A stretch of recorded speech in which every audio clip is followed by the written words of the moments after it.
The year was 1962. The world felt both new and ancient, brimming with the promise of a scientific future while haunted by the ghosts of recent wars. It was a world divided, not by oceans or mountains, but by an idea. An iron curtain, as Winston Churchill had called it, had descended across Europe. On one side stood the United States and its allies, championing democracy and capitalism.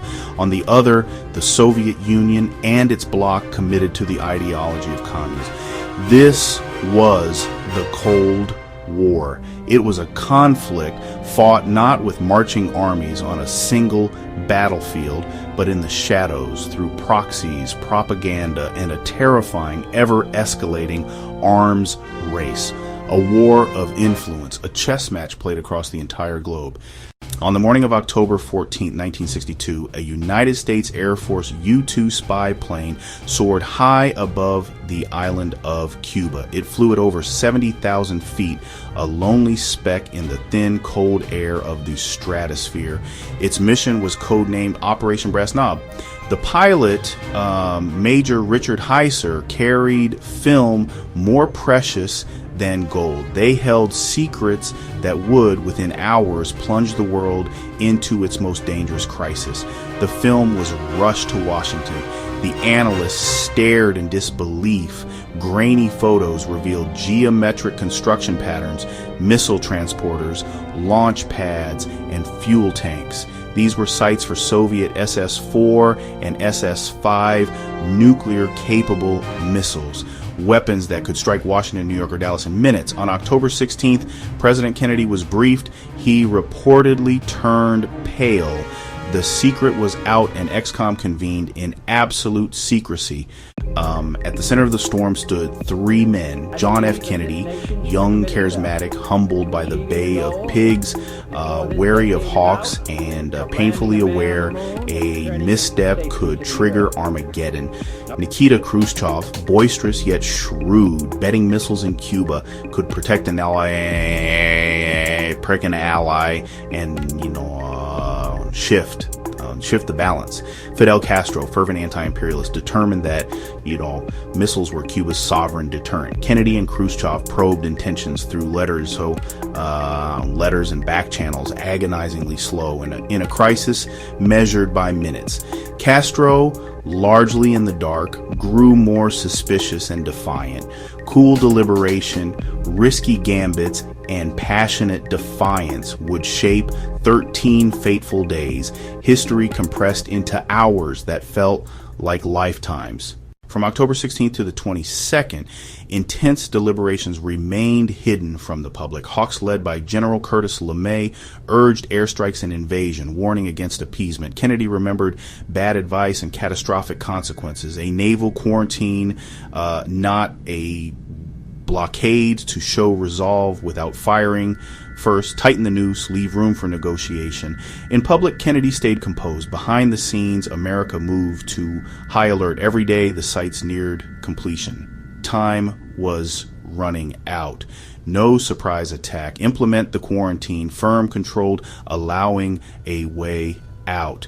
On October 22nd, Kennedy revealed the missiles and the quarantine to a stunned world. A palpable dread settled over the globe. Churches filled, families clung to the news. Stores were stripped. Canned goods, bottled water, batteries. We truly believed it was our last day on Earth, one woman remembered. Adlai Stevenson confronted denial with proof. I am prepared to wait for my answer until hell freezes over. Khrushchev decried banditry and ordered military alert as Soviet ships steamed forth. The quarantine line hardened, a 500-mile arc of warships. We're eyeball to eyeball, Dean Rusk whispered, and I think the other fellow just blinked. The immediate collision was averted, but the missiles in Cuba remained. The quarantine halted new deliveries, but construction on the island raced ahead. Pressure mounted for airstrikes before the missiles went live. A complex exchange began, official channels and secret back channels seeking an off-ramp, a glimmer of hope. Promise not to invade Cuba, missiles removed, then a harsher demand: remove U.S. Jupiters from Turkey. the public trade would look like abandoning a NATO ally.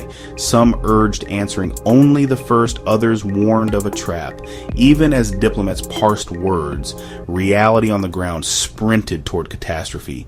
Saturday, October 27th, 1962, Black Saturday. A U-2 was shot down over Cuba by a Soviet-made missile. Major Rudolph Anderson Jr. was killed. The chiefs demanded immediate retaliation against the battery.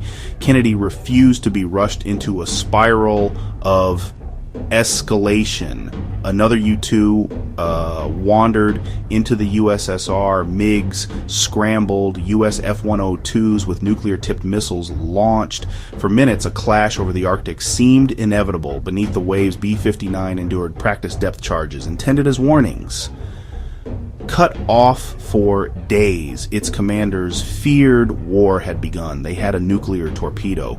All three senior officers had to agree to fire. Two agreed, one refused. Vasily Arkhipov argued to surface. His courageous